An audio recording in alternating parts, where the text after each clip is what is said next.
Radho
చివరి ఒక పాట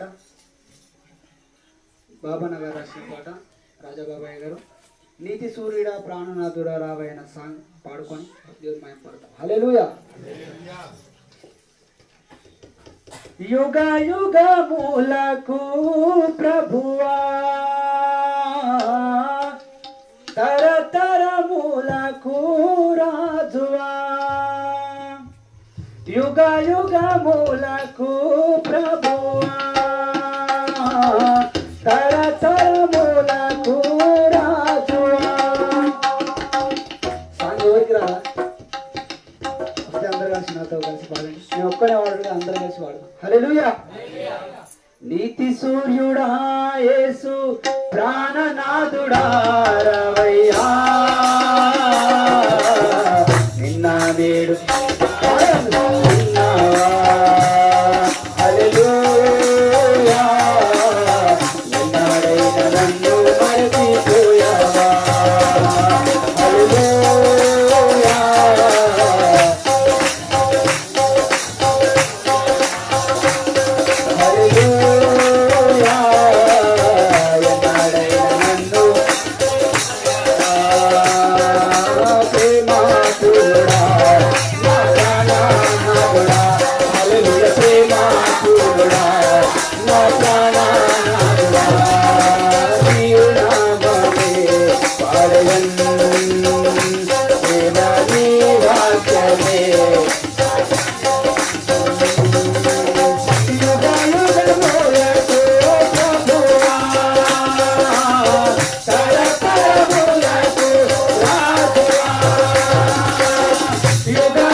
హల్లెలూయా. దేవుని పరిశుద్ధ నామానికి మహిమ కలుగును గాక. చేరువచ్చిన మీ అందరికీ ప్రభు అయినటువంటి యేసుక్రీస్తు నామములో వందనాలు. నాకు ఈ సమయాన్ని ఇచ్చినటువంటి దైవజనులు అయ్యగారి పేరు ఏం పేరు, భూషణం పాస్టర్ గారికి ప్రత్యేకమైన వందనాలు.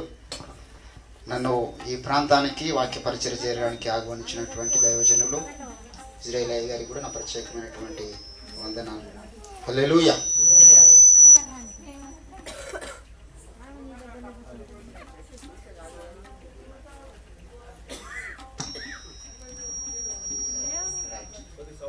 హల్లెలూయా. హల్లెలూయా. ఇటు సైడ్ తింటాము. రైట్ ఉండను. హల్లెలూయా. ఒక పల్లవి ఒక చరణం పాడి మనం దేవుని వాక్యం అనుకో. తమ్ముళ్ళు కొంచెం సెట్ చేసుకున్నారు బాగా. హల్లెలూయా. నిన్ను సేవించెదనయ్యా ప్రేమమయా యేసయ్యా, నిన్ను సేవించెదనయ్యా ప్రేమమయా యేసయ్యా. ఇంతవరకు నన్ను కాచిన విభుడా, ఇంతవరకు నన్ను కాచిన విభుడా, పాపరహితుడా పతితుల హితుడా, పాపరహితుడా పతితుల హితుడా, నిన్ను సేవించెదనయ్యా ప్రేమమయా యేసయ్యా. నీ శరణుందిన వారెవరును అపరాధులుగా ఎంచబడరని, నీ శరణుందిన వారెవరును అపరాధులుగా ఎంచబడరని ఎరుగితినయ్యా కరుణా నిలయా, ఎరిగితినయ్యా కరుణా నిలయా. శరణేడి నీనెనరును నమ్ముచు, శరణని వేడి నీనెనరును నమ్ముచు, నిన్ను సేవించెదనయ్యా ప్రేమమయా యేసయ్యా, ప్రేమమయా యేసయ్యా. హల్లెలూయా. మెమోరియల్ సర్వీస్ కు సంబంధించినటువంటి విషయాలు దైవజనులు భూషణమయ్య గారు చెప్పారు. అవన్నీ మనకు తెలుసు. ఎవరు చచ్చిపోయినా కూడా మనం అవి మాటలు వింటాం. ఏ సమాధి కార్యక్రమం అయినా, ఏ మెమోరియల్ సర్వీస్ అంటే జ్ఞాపకార్థి కూటంలో అయినా మీరు దుఃఖపడకండి, మృతులు మరలా సజీవులు అవుతారు. యేసుక్రీస్తునందు విశ్వాసం ఉంచిన వారందరూ కూడా మరలా తిరిగి లేస్తారు. ఎవరైనా క్రీస్తునందు మృతి నిందినటువంటి మృతులు వాళ్ళు నిద్రగా దేవుడు మార్చాడు, వారు ప్రభువు నందు నిద్రిస్తున్నారు, వాళ్ళు చనిపోలేదు. కనుక మన నిరీక్షణ అది.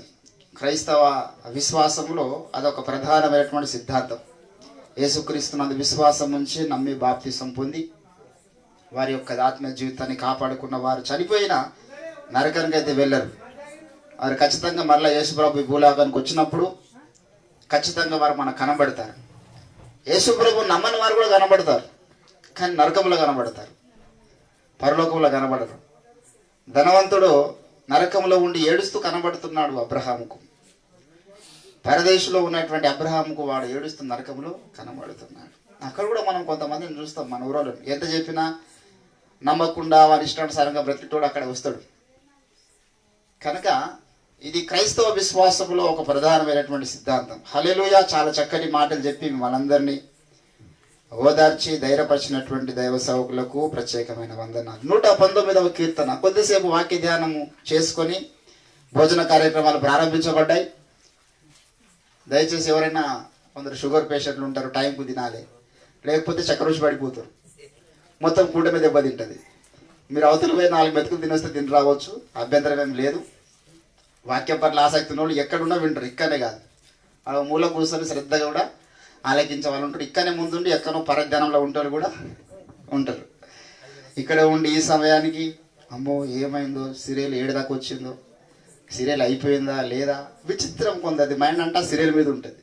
ఆ సీరియల్లో వాళ్ళిద్దరు ఏడుస్తే ఇక్కడ వీళ్ళు ఏడుస్తారు, వాళ్ళు డబ్బులు తీసుకొని ఏడుస్తారు, వీళ్ళేమో డబ్బులు తీసుకోకుండా ఫ్రీగా ఏడుస్తారు ఆ సీరియల్ చూసి. చాలా విచిత్రం అనిపిస్తుంది అన్నమాట. కనుక వచ్చిరంటే మీరు దేవుని వాక్యాన్ని ప్రేమించి దేవుని వాక్యాన్ని విందామని ఆశతో వచ్చిన వాళ్ళే అని నేను ప్రగాఢంగా నమ్ముతూ ఉన్నాను. హల్లెలూయా. 119వ కీర్తన 103వ వచనమును కొద్దిసేపు మనము ధ్యానిద్దాం. అందరికీ సుపరిచితమైనటువంటి లేఖన భాగం. నీ వాక్యము నా జీవకు ఎంతో మధురమును, అది నా నోటికి తేనె కంటే తీపిగా ఉన్నది. నీ ఉపదేశం వల్ల నాకు వివేకము కలిగెను, తప్పు మార్గములన్నీ నాకు అసహ్యములాయెను. నీ వాక్యము నా పాదములకు దీపమును, నా త్రోవకును వెలుగై ఉన్నది. చదవబడిన లేఖన భాగమును దేవుడు దీవించి ఆశీర్వదించి మనతో మాట్లాడును గాక. ఆమేన్. ప్రభునందు నాకు అత్యంత ప్రియులారా, నేను మొదటిసారి మీ గ్రామానికి రావడం కాదు, ఇంతకుముందు వచ్చాను. ఒక ఉపవాస ప్రార్థన జరిగింది, ఒక రోజు సువార్త కూటం కూడా జరిగింది. దేవుడు కృప చూపించాడు. ఈ రోజు కూడా దేవుడు రావడానికి అవకాశం ఇచ్చాడు. దేవుని నామానికి మహిమ కలుగును గాక. చదవబడినటువంటి లేఖన భాగంలో ఏమాత్రం కూడా ఈరోజు మనం పెట్టుకున్న ప్రోగ్రాంకు సంబంధం లేని వాక్యాన్ని చదివాను.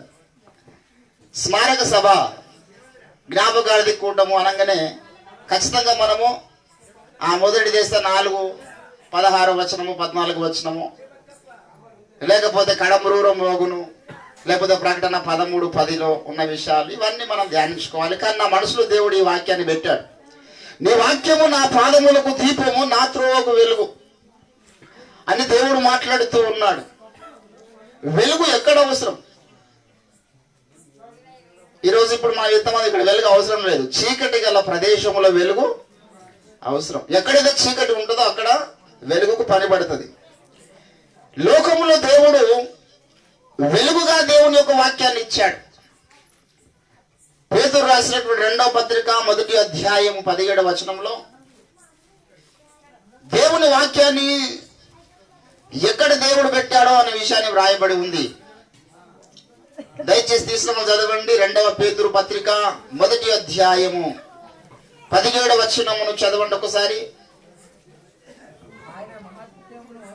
ఆయన మహత్యమును మేము కన్నులార చూచి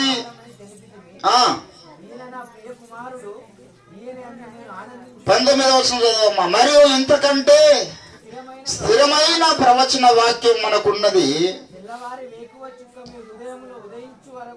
ఉదయించు వరకు ఆ వాక్యము చీకటి గల చోట్లలో వెలిగించే. దేవుని యొక్క వాక్యం ఎక్కడ వెలిగిస్తుంది అన్నమాట? చీకటి ఎక్కడైతే ఉందో అక్కడ వెలిగిస్తుంది. చీకటి అనేటువంటిది భౌతిక సంబంధంగా మనం చీకటిని సృజించలేము. చీకటి దానికంతటి వచ్చేస్తుంది. వెలుగును తయారు చేయొచ్చు, వెలుగును సృజించవచ్చు. కానీ ఇంకొక చీకటి ఉంది. లోకములో చీకటి ఉంది. ఆ చీకటి గల చోట్లలో వాక్యం వెలిగించే దీపంగా ఉంది. ఈరోజు దేవుని యొక్క వాక్యాన్ని విని అంగీకరించి చీకటి అయినటువంటి మన జీవితంలో ఎఫెసీయులకు రాసినటువంటి పత్రిక 3వ అధ్యాయములో పౌలు అంటాడు, మీరు పూర్వము చీకటి అయి ఉంటిరి. ఒకప్పుడు మీ స్థితి చీకట్లో నడుస్తున్నటువంటి ప్రజగా మనం ఉన్నాం. పాపంలో నరకానికి వెళ్తున్న ప్రజగా ఉన్నాం. జన్మతః మనకు వచ్చినటువంటి పాపం మనకు సంక్రమించింది. ఆ పాపంలో కనుక మనం బ్రతికి చచ్చిపోతే డైరెక్ట్ నరకానికి వెళ్ళిపోతాం. మానవ జీవితం పాపంలో కొనసాగుతుంది. ఏ కోశాన ఏ ఏరియాలో చూసినా కూడా మంచి లేదు. నడిగెత్తి వరకు అధికారుల వరకు కేవలము పచ్చి పుండ్లు దెబ్బలు, అవి పిండబడలేదు, ముత్తబడలేదు. భక్తులు ఒక పాటకు చరణం అంటాడు, నిలువెల్ల ఘోరపు విషమేనయ్యా, మనిషిగా పుట్టిన సర్పానయ్యా. నిలువెల్ల ఘోరపు విషమేనయ్యా, మనిషిగా పుట్టిన సర్పానయ్యా. పాపం కడిగావులే, విషము విరిచావులే. పాపం కడిగావులే, విషము విరిచావులే. నన్ను మనిషిగా ఇలా నీవు నిలిపావులే. నన్ను మనిషిగా ఇలా నీవు నిలిపావులే. ప్రభువా కాచితివి ఇంతకాలం, కాచితివి ఇంతకాలం. ఎంత అద్భుతమైన పాట. డోలకు తీసుకొని కొట్టాలి కదా, శృతి కలుస్తే కదా తెలుసు నీకు. చూస్తే ఆయనకు అర్థమవుతుందా? పాట ఒక దిగిపోతుంటే అది ఒక దిగిపోతుంది. హల్లెలూయా. తీసుకో కరెక్ట్ శరణం వాడదాం. కోరి వెతికావు నా బ్రతుకు మలిచావయ్యా, కోరి వెతికావు నా బ్రతుకు మలిచావయ్యా.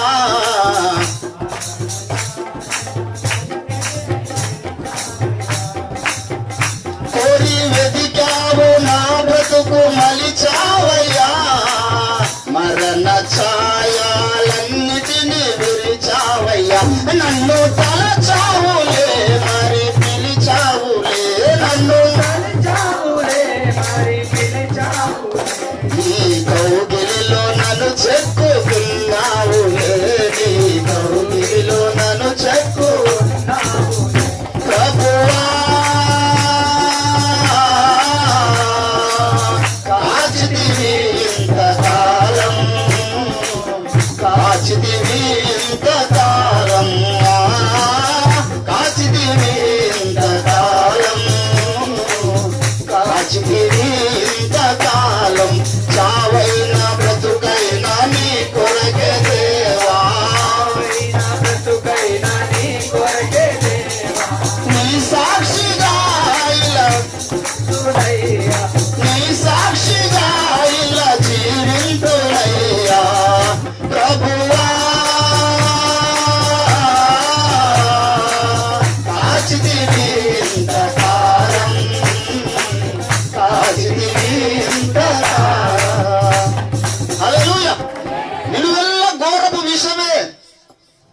ఈ విషపు జీవితంలో ఉన్నటువంటి మనిషికి వెలుగు వచ్చింది. ఒక వెలుగు వాక్య రూపంలో వచ్చింది. చీకటి గల మన జీవితంలోనికి వాక్యమైన వెలుగు వచ్చింది. ఈ వాక్యమైన వెలుగు వచ్చి ఏం చేస్తుందంటే నిన్నే ఒక వెలుగుగా తయారు చేస్తుంది. వాక్య వెలుగు వచ్చిన ప్రతి ఒక్కరు కూడా ఒక వెలుగుగా మీరు లేవాలి అంటాడు ఫిలిప్పీయులకు రాసిన పత్రిక 2:16లో. మీరు అట్టి జనము మధ్య, అంటే మూర్ఖ జనము మధ్య జీవవాక్యమును చేత పట్టుకుని జ్యోతుల వల్లే మీరు కనబడుచు ఉన్నారు. మీరు వెలుగుగా ఉండాలి. You are the light, you are the lamp for the nations. Yesuprabhu అంటాడు, మీరు లోకానికి ఏమై ఉన్నారు? వెలుగై ఉన్నారు. మీరు లోకానికి ఉప్పై ఉన్నారు. వెలుగంటే అర్థమైంది, పోయి వాళ్ళ ముందు లైట్ పట్టుకునే వాళ్ళన్నా మేము వెలుగై ఉన్నామని చెప్పేసి. అక్కడ అంటాడు 5:16లో, మీ సత్క్రియలు అనే వెలుగు బాధ్యత మీరు ప్రకాశించని అంటాడు మత్తయి 5:16లో. దేవుని బిడ్డలారా, ఈ రోజు దేవుని యొక్క వాక్యం అనే వెలుగు మనలోనికి వచ్చింది. వాక్య దీపము చేత వెలిగించబడ్డాము. యెషయా గ్రంథం 60వ అధ్యాయం 2వ వచనం మనందరూ తెలుసు. 2-3 వచనాలు. లెమ్ము, కొంచెం చెప్తే మీకు అర్థమవుతుంది కదా. లెమ్ము తేజరిల్లుము, కటిక చీకటి జనములను కమ్ముచున్నది. మీరు చూడాలి, లేచిన మీరు చూడాలి. ఏంటని చూడాలి అంటే చీకటిని చూడాలి. ఎక్కడుందా చీకటి? చీకటి పారదోలడానికి నువ్వు ఒక వెలుగుగా మారాలి. ఎక్కడ చీకటి ఉందో అక్కడ చీకటి చూడాలి. మొదట చూశాడు మన మీద ఫోకస్ లైట్ అయ్యొద్దు. నీలో ఒక వెలుగు కావాలి, నీలో ఒక జ్యోతి వల్ల ప్రకాశించాలి. ఆ స్థలంలో ఎక్కడైతే చీకటి ఉందో, దేవుని బిడ్డలారా, ఈరోజు చీకటి, లోకంలో చీకటి ఉంది, సంఘంలో చీకటి ఉంది. వాక్యం అనే వెలుగు వచ్చింది. ఆ వెలుగు వచ్చినంత మాత్రాన చీకటి కంప్లీట్ గా పోలే. దేవుడు నీకు ఇచ్చినటువంటి వెలుగు రెండు ఉంటాయి వాక్యానుసారంగా. మొదటి వెలుగు ఏంటంటే వాక్యం అనే వెలుగు. జాగ్రత్తగా గమనించాలి. ఇది ఒకటే మాట చెప్పి నేను ప్రార్థన చేస్తా. మొదటి వెలుగు ఏంది? దేవుని యొక్క వాక్యం. ఈ వాక్యం ఏం చేస్తుంది? చీకటి గల చోట్లలో వెలుగు దీపంగా ఉన్నది. రెండవది ఎవరు వెలుగు అంటే? నీవే వెలుగు. ఎక్కడ ఉండాలి? నీవు లోకానికి వెలుగుగా ఉండాలి. వెలుగుతో ఇప్పుడు ఆ ఫోకస్ లైట్ పెట్టినామండి, అది ఆడకాకుండా మన సంకలం దానికి ఎట్టుంటుంది పాత? ఆ లైట్ దగ్గరకు పోతేనే సర్రమని కాలుతుంది. నేను సంకలం పెట్టుకుంటుంది అంటే ఉండదా? సంకలం కాల్చేస్తుంది మొత్తం. రక్షించబడ్డ నీవు కొంత దూరం ఉండాలి లోకానికి, అది చెప్తున్నా నేను. రక్షణ పొంది మారుమనసు పొంది నువ్వు కూడా మన అందరిలో కలిసిపోయి అన్ని చేసుకుంటా, అన్ని కథాకారకన్నా మొత్తం సాంప్రదాయాలు. మొన్న విచిత్రం, ఒక ఆమె కాలిపోయింది. కాలిపోయినప్పుడు నాకు పిలిచి ప్రార్థన చేసిందాక దర్వాజు లోపలికి గోదాయి గారు మీరు రండి అన్నది. అయితే లోకపరంగా ఆశ్చర్యం ఏంటంటే హాస్పిటల్ నుంచి రాగానే ఆ డోర్ రాగానే ఇట్లా 3 సార్లు తిప్పుతారు. ఏం పట్టుకుంటారో చేతిలో తెలియదు. చేతిలో పట్టుకుంటారు, ఏం పట్టుకుంటారో మీకు తెలుసు అనుకుంటా. 3 సార్లు ఇక్కడ ఇట్లా తిప్పి అక్కడ పడేస్తారు కదా. ఇక్కడ 3 సార్లు దిష్టి తీస్తారు, దిష్టి తీసి అక్కడ పడేస్తారు. నాకు ప్రార్థన చేయకి రమ్మంటే వెళ్ళాను. పసిపాపను ఎత్తుకుని ఎండలో ఇంట్లో పోతలే. అయ్యగారు వచ్చినాక ప్రార్థన చేసినాక వారి ఇంట్లో కంట. విచిత్రం అనిపించింది నాకు. నేను 3 పిల్లలు కన్నా, నేను ఎప్పుడు అట్లా చేయలేదు. ఏం నమ్మట్లేదు. నేను ఒకడు అంటాడు 6 నెలల 6 రోజులకి అన్నప్రాసన చేయాలంట. నేను ఎప్పుడు చేసిన నాకు తెలియదు. అవన్నీ సాంప్రదాయాలు నమ్మడానికి వెళ్ళలేదు. నేను పోయి ప్రార్థన చేసినాక లోపల రావాలి కదా. బైబుల్ పట్టుకొచ్చింది ఆమె. ఇట్లా బైబిల్ పట్టుకొని ఆమె తిప్పి బైబిల్ అక్కడ పడేస్తా అనుకున్నా. ఇంకా నేను మళ్ళీ బైబుల్ తీసుకొచ్చి లోపల పెట్టి. అంటే రక్షించబడ్డ వాళ్ళు ఎక్కడ వెళ్తుంది పరిస్థితి? అందుకే ఆ అపోస్తల కార్యం 2వ అధ్యాయం 38 నుంచి ఉన్న వాటిలో ఏమంటే తెలుసా? మీరు లోకానికి వేరై, you are the separate from the world. కొంత దూరంలో ఉండాలి. ఒక దీపాన్ని వెలిగించినాము, ఆ మండుతున్న దీపం కొంత మీద ఉంటుంది. ఆ మండుతున్న దీపము కొంచెం కిందనో మంచం కింద పెట్టారు కదా, దీపస్తంభం మీద పెడతారని యేసు ప్రభు చెప్తాడు. ఈరోజు రక్షించబడ్డ నీవు ఎక్కడ ఉంటున్నావు? నీ పొజిషన్ ఏంది? వెలుగుగా ఉంటున్నావా లోకానికి కొంత దూరంలో? ఏదో లోకాచారంలో పడి, లోక వ్యసనాల్లో, లోక స్నేహాలలో. రక్షింపబడని వాడు ఎంత జాంజిగిరి అయినా వదులుకోవాలి వాడిని. రక్షించబడ్డవాడు ఎంత వ్యతిరేక అయినా వాడితో కలిసి కొనసాగాలి. నేను రక్షణ పొందడానికి కానీ నేను మా చుట్టాల దగ్గరికి పోవాలండి, తిరగాలి చేయాలంటే కొట్టుకుపోతా వాళ్ళ సరిగా పోవాలి. ఎందుకు పోవాలి తెలుసా? వాడికి సువార్త చెప్పడానికి పోవాలి వాడికి. ఎందుకంటే నువ్వు జ్యోతివి. ఇప్పుడు ఆ ఫోకస్ లైట్ అక్కడ ఉంటేనే క్షేమం. మనం ఆ ఫోకస్ లైట్ కొంత దూరం ఉంటేనే మనకు క్షేమం. మన మీద పడ్డా మనకు ప్రమాదం, దానికి కూడా ప్రమాదం ఉండదు. అయితే టప్పున ఎగిరిపోతుంది అది. ఒకసారి దాని కింద ఎత్తే చూడండి, టప్పున వలిగిపోతుంది. దేవుని బిడ్డలారా, రోజు వాక్యము చేత వెలిగించబడ్డ నీవు వెలిగే దీపంగా ఉండాలి, మండే దీపంగా ఉండాలి, లోకానికి వెలిగించే వారిగా ఉండాలి, చీకట్లో ప్రకాశించాలి అని దేవుడు మాట్లాడాడు. వాక్యం అనే దీపం ఒకటి మాత్రమే సరిపోదు మనం మండడానికి. మనం మండడానికి ఇంకొక వెలుగు ఉంది, దేవుడు ఏర్పడేసిన వెలుగు. యోహాను సువార్త 5వ అధ్యాయము 35వ వచనంలో చెప్తాడు ఆ వెలుగు గురించి. దయచేసి చూడాలి అందరూ మాట. ఈరోజు వాక్యం అనే వెలుగు దొరికింది అందరికి, కానీ యోహాను సువార్త 5వ అధ్యాయం 35వ వచనంలో వెలుగు దొరకలేదు. దయచేసి చదువుదాం. అతడు మండుచు ప్రకాశిస్తున్న దీపమై ఉండెను, మీరు అతని వెలుగులో ఉండి కొంతకాలము. వాక్యం అనే వెలుగు అందరికి దొరికింది. వాక్యము లేని గ్రామం ఉందా? బైబుల్ లేని గ్రామం ఉందా?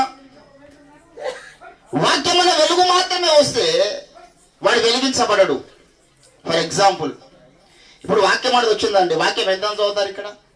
చదువు రాని వాళ్ళు, విద్యలేని పామరులు ఎంతమంది? వానికి ఎట్లా వాక్యం బైబుల్ చేతిలో పెట్టి చదువుకొని వెలుగంటే వాడు మండుతాడా? నాకు అక్షర ముక్కరాదు వీడి పెద్ద అవలగడ అనుకుంటున్నాడు. నాకు చదువురాను నా శక్తి బైబుల్ దీవారాత్రం ధ్యానించుకోడు ధన్యుడు, బైబుల్ చదవకపోతే పరలోక రాజ్యంలో రావనేటటువంటి స్థితి పనిచేయదు. అక్కడ దీవారాత్రములు వాడితో ధ్యానించాలంటే వానికి ముందర చదువు రావాలి. చదువు రావడానికి ఏ వెలుగు చెప్తావు నువ్వు? చదువు వచ్చిన వాడికి వాక్యం అనే వెలుగు అవసరం. చదువు వచ్చిన వాడు వాక్యం చేత వెలిగించబడతాడు, మండుతాడు, నడిపించబడతాడు. చదువు రానికి కూడా ఒక వెలుగు ఉంది. చదువు వచ్చినోడికి చదువు రానోడికి అందరికి ఒక వెలుగు ఏంటంటే బాప్తిసం ఇచ్చేవారనే వెలుగు. హల్లెలూయా! బాప్తిసం ఇచ్చేవారనే వెలుగు వెలుగుతున్నాడు లోకంలో. పరిశీలన సహిస్తలేదు, శాస్త్రాలు సహిస్తలేడు, అక్కడ ఉన్నటువంటి వ్యవస్థ యంత్రాంగాన్ని సహిస్తలేదు, తప్పును వెంటనే ఖండిస్తున్నాడు. ఈ వెలుగు వెలగాలి మనము. ఈ వెలుగు వెలగడానికి ఆ తరములో దేవుడు చేస్తున్న పని ఏందో అర్థమవుతుంది. ఆ తరములో నీ ముందున్నటువంటి దయ్యంతో సైతానుతో ఏ విధంగా పోరాటం చేయడానికి అర్థమవుతుంది. సైతాన్ని ముందుకు వచ్చిండు, మాతో యుద్ధం ఎట్లా చేస్తావు నువ్వు? వాడు ఒక్కోసారి ఒక్కొక్క ఆయుధం పట్టుకొని వస్తున్నాడు. అన్నిసార్లు ప్రార్థన ఆయుధం పనిచేయదు. కొందరు సైతం వస్తే మనం ప్రార్థన చేయాలి. ప్రార్థన కూడా వాడు ఓడగొడతాడు, ప్రార్థన కూడా వాడు చేయిస్తాడు. నీ ప్రార్థన మాత్రం సరిపోదు. సాతాను యొక్క ఆయుధాన్ని గుర్తించి నువ్వు ఇక్కడ ఆయుధం మార్చాలి. ఈరోజు సాతాను చేతిలో ఉన్న ఆయుధాలు మనం గుర్తిస్తాం. ఈరోజు సైతాను చేతిలో కులం అనే ఆయుధం మన చేతిలో ఉంది. కులాన్ని వాడు వాడుకున్నాడు, సినిమా రంగాన్ని వాడుకున్నాడు, ధనమును వాడుకున్నాడు, రాజకీయ వ్యవస్థను వాడుకున్నాడు, పాపమును పెంచడానికి, యేసు ప్రభు యొక్క సేవ అభివృద్ధి చెందకుండా ఉండడానికి. ఈరోజు ఎవరైనా క్రైస్తవ మతం అయితే మాలమాదిగల మతం అంటారండి. కులాన్ని వాడుకుంటాడు ఇక్కడ వాడు. మనం ఉన్నత కులం ఆ మాలమాదిగల దేవుడు నమ్ముకోకుండా చేయాలి. మాలమాదిగల దేవుడిని నీచంగా చిత్రీకరించాలి. ఇక్కడ నేను మాలమాదిగల దేవుడు ఉంటాడు, పోయి అమెరికాలో వాళ్ళు జాబ్ చేస్తాడు. అమెరికా డబ్బులు కావాలి. మాలమాదిగల డబ్బులు ఎందుకు? అంతా యేసు ప్రభువుని నమ్ముకున్నారు కదా అమెరికాలో. ఆ మైండ్ లేదు. ఎందుకో తెలుసా? దేవుని బిడ్డలారా, ఈరోజు క్రైస్తవులు ఆయుధం మార్చాలి. నిజమైన భక్తుడు అంటే ఏ పూట కాపుట ఆయుధం మారుస్తాడంట. ఎప్పుడు ప్రార్థన కొనసాగు, వాక్యం చేత ఫైట్ చేయాలి. కొన్నిసార్లు సహవాసం సంఘముగా ఫైట్ చేయాలి. కొందరు ఇద్దరు భార్య భర్తలు కలిసి ఫైట్ చేయాలి. ఒక్కొక్క దాని మీద ఒక్కొక్క యుద్ధం ఉంటుంది. సైతాన్తో యుద్ధం చేయాలంటే మొదట మీరు వాడి తంత్రాలు గ్రహించాలంటాడు పౌలు భక్తుడు 2వ అధ్యాయం 2 కొరింథీ 11వ వచనంలో. ఒక భక్తుడు ఒక పాటలో చరణం రాశాడు. ఎట్లా మీరు సాతానుతో యుద్ధం చేస్తారంటే, వైరియగు సాతాను కారుడై కథనమునకు వచ్చిన ధైర్యముగా బరి మార్తును తడవు లేక గెల్తును. ధైర్యముగా బరి మార్తును తడవు లేక గెల్తును. ఆనందము నాకానందము నా యేసు నా చేపట్టెను దినాదినంబు. వైరులకు సాతాను వానికి మామూలు ఎక్స్పీరియన్స్ లేదు. లెక్క ఇంత వడుతున్నా కదా నేను ఇక్కడ మైక్ పట్టుకొని నన్ను పాపంలో వాడాలంటే ఒక క్షణం చాలు సైతానికి. అన్ని ప్రణాళికలు మా దగ్గర ఉంటాయి. మళ్ళీ మీదికి మాత్రం సొక్కం పూసనే మంది ముందు వచ్చినప్పుడు అటోపోట్ బై పర్సనల్ లైఫ్ అక్కడ చూస్తాడు. వాడు బరి మారుస్తున్న కొద్ది నువ్వు వెంటనే బరి మార్చాలా. ఈరోజు దేవుని బిడ్డలారా, మండుచు ప్రకాశిస్తున్నటువంటి దీపముగా బాప్తిసం ఇచ్చావని ఆ తరములో ఉన్నట్లుగా ఈ తరములో కూడా ఒక యోహాను ఉన్నాడు. ఈ తరములో కూడా ఒక బరి మార్చే వ్యక్తి ఉన్నాడు. సాతాను తంత్రముల మీద యుద్ధము చేయడానికి దేవుడు పంపినటువంటి రాయభారి ఉన్నాడు. వాక్యమైన వెలుగు మాత్రం సరిపోదు. వాక్య వెలుగు ఉంది మొదటి శతాబ్దంలో. ఆయన బాప్తిసం ఇచ్చావని వెలుగు కూడా అవసరమైంది. ప్రకటన గ్రంథం 11వ అధ్యాయంలో 2వ రాకడ సమయంలో ఇద్దరు వ్యక్తులు వస్తారంట లోకం దగ్గరికి. వీళ్ళు ఎటువంటి వాళ్ళంటే, వీళ్ళు మంచిగా మండుతూ ప్రకాశిస్తున్న దీపాల వంటి వారు అన్నాడు ప్రకటన 11:4లో. వీరు భూలోకమునకును ప్రభువైన 2 ఒలీవ చెట్లను దీప స్తంభములనై. ప్రవక్తలకు దేవుడు పెట్టిన పేరు ఏంటంటే వాళ్ళు దీపస్తంభాలు, వాళ్ళు వెలుగు లోకానికి. ఈరోజు దేవుని బిడ్డలారా, మన జీవితంలో వెలిగించబడ్డ మనము నిత్యము వెలుగుతూ మండుచూ ప్రకాశిస్తూ అనేకులకు వెలుగుగా ఉండాలని దేవుడు ఆశపడుతూ ఉన్నాడు. నువ్వు ఇతరులకు వెలుగుగా ఉండాలంటే నీవు ఒక మండుచూ ప్రకాశిస్తున్న దీపం కింద ఉండగలగాలి. హల్లెలూయా! మండుచూ ప్రకాశిస్తున్న దీపాన్ని గుర్తించగలగాలి, ఆ వెలుగు కిందకి రాగలగాలి. ఈరోజు నేను అంటాను, వాక్యం అనే వెలుగు దొరికిన ప్రతి ఒక్కరికి ఈ మండుచూ ప్రకాశిస్తున్న దీపం అనేది వెలుగు దొరకని కారణాన్ని బట్టే ఇదే వాక్యం ఇదే బైబుల్ పట్టుకుంటాడు కానీ వాడు తప్పులు కొట్టొద్దు అంటాడు, వాయిద్యాలు వాయించొద్దు అంటాడు. వానికి వాక్యమైన వెలుగు వచ్చింది కానీ వ్యక్తి రూపక వెలుగు రాలే. వాక్యమైన వెలుగు దొరికింది. ఒకడేమో ఇదే బైబిల్ పట్టుకొని యేసుప్రభు దేవుడే కాదంటాడు, ఒకడు ఇదే బైబిల్ పట్టుకొని ఇష్టానుసారంగా తెల్లని వస్త్రాలు ధరించాలి, వేరే బట్టలు ధరించదు అంటాడు. నా దగ్గరకు వచ్చిండు ఒక ఆయన, ఏంది బ్రదర్ అసలు మీరు వస్త్రాలు ధరించదు, మొత్తం తెల్లని వస్త్రాలు ధరించాలని. ఆయన మీద వైట్ షర్ట్ వేసుకుని కింద నల్ల ప్యాంట్ వేసుకున్నాడు. మీకు తెలుపు అంతా మీద ఉండాల్సింది కదా, కింద లేనట్టుంది కదా, తెలుపు అంతా ఉండవలసిన ప్లేస్లో తెలుపు లేదు మీకు. పైన షర్ట్ వేసుకుంటే అయిపోయానా తెల్లని వస్త్రాలు ధరించినట్ట? దాని అర్థం వేరు. కారణం ఏంటంటే వాక్యముల వెలుగు దొరికింది. Make it practice. ఈ వెలుగు దొరికింది కానీ ఇంకో వెలుగు దొరకలే. అందుకే రకరకాల దుర్బోధల సంఘంలోకి వచ్చినాయి, రకరకాల సిద్ధాంతాల సంఘంలోకి వచ్చినాయి. ఇప్పుడు ఈ చీకటిని పారద్రోలాలంటే మండుచు ప్రకాశిస్తున్న వెలుగు కావాలి. ఈ వాక్యము చీకటి గల చోట్ల వెలుగు స్థితంగా ఉన్నది. అయినా ఈరోజు సంఘంలో చీకటి, లోకంలో చీకటి ఉన్నది. ఎందుకంటే మరలా మండుచు ప్రకాశిస్తున్న దీపం, పరిశుద్ధాత్మ చేత నింపబడ్డ దీపం కావాలి. ఈయన మండుచు ప్రకాశిస్తున్న దీపం కావాలని కారణం ఏం తెలుసా? తల్లి గర్భంలో ఉన్నప్పటి నుంచి ఆయన పరిశుద్ధాత్మ చేత నింపబడ్డాడని లూకా రాస్తాడు 1వ అధ్యాయం 11వ వచనంలో. తల్లి గర్భంలో ఉన్నప్పటి నుంచి ఆత్మ చేత నింపబడుతున్నాడు. లోకానికి మండుచు ప్రకాశిస్తున్న దీపంగా ఉండగలిగాడు. కొంతమందిని ఆ యొక్క వెలుగులో ఆనందింపజేయగలిగినాడు, కొంతమందిని ప్రభువుతో నడిపించగలిగినాడు, మార్గము సరళం చేయగలిగినాడు. ఆ వెలుగు దీపంగా లేకపోతే మనం మార్గం సరళం చేయలేము. ఏదన్నా వాక్యం చెప్పి బాబు దేవుని నమ్ముకో, నీ పాపాలు క్షమించబడతాయి అంటే మనం నమ్ముకోడండి. ప్రసవ వేదన అంటే ఏందో తెలుసా? ప్రసవ వేదన అంటే పౌలు అంటాడు, నాకు మీ నిమిత్తం మరలా ప్రసవ వేదన కలుగుతున్నది అన్నాడు గలతీయులకు 4:19. సువార్తలో కొన్ని కణాలు అంటే భౌతికంగా అసలు ప్రసవ వేదన అంటే తెలుసా? కేవలము 9 నెలలు నిండిన తర్వాత ఆ నొప్పులు తీసే మూమెంటే అనుకుంటారు చాలా మంది. ప్రసవ వేదన అంటే అది కాదు. వై రివైవల్ టారెస్ అనే గ్రంథంలో రావెన్ హిల్స్ గారు రాస్తారు ప్రసవ వేదన అంటే ఏదన్నాడు. ప్రసవ వేదన అంటే తెలుసా? ఒక అమ్మాయి కన్సీవ్ అయిన దినం నుంచి ఆమె రోజు కన్సీవ్ అయిందంటే ఆ దినం మొదలుకొని ఆమె కాన్సన్ట్రేషన్ అంతా కడుపులో ఏదో తిరుగుతున్నట్టు, వామిటింగ్స్, వేవిళ్ళు, 7 నెలలు 6 నెలలకి ఇంకా పిండం పెరుగుతూ ఉంటుంది, ఆ బేబీ పెద్ద అవుతూ ఉంటుంది. ఇక 9 నెలల దాకా ఆమె కాన్సన్ట్రేషన్ అంతా తీర కన్న తర్వాత వాడు ఏ రాత్రి లేచి ఏడుస్తాడో తెలియదు. ఏ రాత్రి లేచినా వానికి పాలు పట్టాలి, వానికి కడగాలి, పెద్ద చేయాలి. ఇది మళ్ళీ అది 1 సంవత్సరం 2 సంవత్సరాలు వాడు పెద్దగా అయిన దాకా చేసేదంతా కూడా ప్రసవ వేదనే. కేవలం కన్నది ఒకటే కాదు ప్రసవ వేదన. ఈరోజు మనము గ్రామంలో అందరూ రక్షణ పొందాలి, లోకంలో అందరూ రక్షణ పొందాలి, నమ్ముకోండి బాబు అంటే నమ్ముకోరు వారు. ఒకటి సువార్త చెప్పినామంటే వాళ్ళ కాన్సన్ట్రేషన్ చేయాలి నువ్వు కొన్ని రోజులు. కన్నాలి లోపల పిండం పెరగాలి, వాని గురించి ప్రార్థన ప్రభు వాడిని రక్షించు, ఆ కుటుంబాన్ని రక్షించు, ఆ గ్రామాన్ని రక్షించు, ఆ ప్రాంతాన్ని రక్షించు. ప్రసవ వేదన కొన్ని నెలలు, కొన్ని సంవత్సరాలు ప్రత్యేక దీక్షతో ప్రార్థన చేయాలి. అప్పుడు ఆ ప్రాంతం కదిలించబడుతుంది. బాప్తిసం ఇచ్చేవాడు అరణ్యంలో ఈ పని చేశాడు. ఆయన మండుచు ప్రకాశిస్తున్న దీపంగా పేరు గాంచడానికి కారణం ఏంటంటే అరణ్య జీవితంలో ప్రసవ వేదన పడ్డాడు. ఆ ప్రసవ వేదన పడుతున్న ఆయన దగ్గరికి దేవుని వాక్యం వెళ్ళింది. ఈరోజు దేవుని బిడ్డలారా, నీ వాక్యము నా పాదములకు దీపము, నా త్రోవకు వెలుగు. ఆ వాక్య వెలుగు దొరికింది. కొంత దూరం నడిచాం, ఈడు దాకా వచ్చాం, రక్షణ పొందాం, మారుమనసు పొందాం, బాప్తిసం పొందాం, పరిశుద్ధాత్మ చేత నింపబడ్డాం. ఇంకొక అడుగు ముందుకేద్దాం. వాక్య వెలుగు దగ్గరికి వచ్చిన మనము మండుచు ప్రకాశిస్తున్న దీపం వెలుక్కి వద్దాం.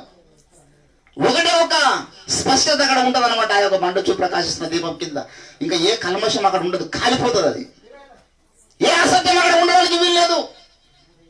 ఈరోజు మనం అందరం చేయవలసిన పని, ఎవరి సంఘాలు వారికి ఉన్నాయి, ఎవరి ఏరియా వారిదే, కానీ ఒక బోధన మనం సరి చేసుకుంటే, ఒక మండుచు ప్రకాశిస్తున్న దీపం కిందకి వచ్చి మన యొక్క సిద్ధాంతాలు సరి చేసుకుంటే ప్రభు యొక్క రాకడ అతి త్వరలో వస్తుంది. ప్రభు యొక్క రాకడకు మనం దోహదపడడం అంటే ఏంటో తెలుసా? అందరం కూడా ఏక మనసుతో జీవించడమే. ఇది యేసు ప్రభు చేసిన ప్రార్థన. యోహాను సువార్త 17వ అధ్యాయంలో 21వ వచనంలో చేసిన ప్రార్థన తెలుసా? తండ్రి, నీవు నేను ఏకమై ఉన్న రీతిగా వారిని కూడా ఏకం చేయము తండ్రి. కన్నీటి ప్రార్థన యేసు ప్రభు భూమి మీద మహారోధనతో చేసిన ప్రార్థనది. ఆ ప్రార్థన మీద చింత ఉందా?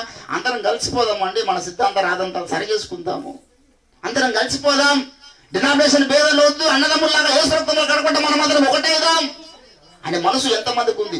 యేసయ్య ప్రార్థన ధ్యానిస్తే వాళ్ళ కన్నీరు ఏరులే పారుతుంది ఆ పని కొరకు. ఇది నా ప్రార్థన, హృదయ నివేదన, రాత్రి పగలు ప్రభుత్వంలో కన్నీరు గార్చగలుగుతాం. దేవుని బిడ్డలారా, ఈరోజు ఈ అస్పష్టతకు కారణము, ఒక వెలుగు దొరికింది అందరికీ, రెండో వెలుగు దొరకలేదు. ఆ రెండో వెలుగు నాకు చూపించు ప్రభువా నువ్వు ప్రార్థన చేస్తే ఆ వెలుగు నీ ముందుకు దేవుడు నడిపిస్తాడు. హల్లెలూయా. వ్యక్తి రూపక వెలుగు కావాలి నడిపించడానికి. వాక్యం అనే వెలుగు దొరికిన మన జీవితంలో ఈ వెలుగు కొరకు మనం ప్రార్థన చేద్దాం. ఈ సందర్భంగా ఇప్పుడు మన బిడ్డ వెళ్ళింది, అమ్మ పేరు ఏం పేరు? ఈరమ్మ పోయింది, హ్యాపీగా ఉంది అక్కడ దేవుని దగ్గర. ఉన్న మనకే పరీక్ష, ఆమెకేం పరీక్షలు ఉంటాయండి? ఇప్పుడు వారు తమ ప్రయాసాలు మాని ప్రభునందు విశ్రాంతి తీసుకుంటున్నారు. ఉన్న మనం సరి చేసుకోవాలి, వాక్యం చేత చెక్కబడాలి, ఉన్న మనము పరిశుద్ధాత్మ చేత నింపబడుతూ సంపూర్ణ సిద్ధిలోనికి సాగిపోవాలి. దేవుని బిడ్డలారా, ఈరోజు నువ్వెంత వెలుగుతున్నావు? ఇది మొదటి ప్రశ్న. నీవెంత మండుచు ప్రకాశిస్తున్న దీపం వెలుగులో ఉన్నావు? ఇది రెండవ ప్రశ్న. మరి మనం పరిశీలించుకుందాం, సరి చేసుకుందాం. రండి, ప్రభు కొద్ది మాటలు దీవించి ఆశీర్వదించును గాక. చిన్న ప్రార్థన చేసుకుందాం. అందరం కూడా తరలి వచ్చినట్లయితే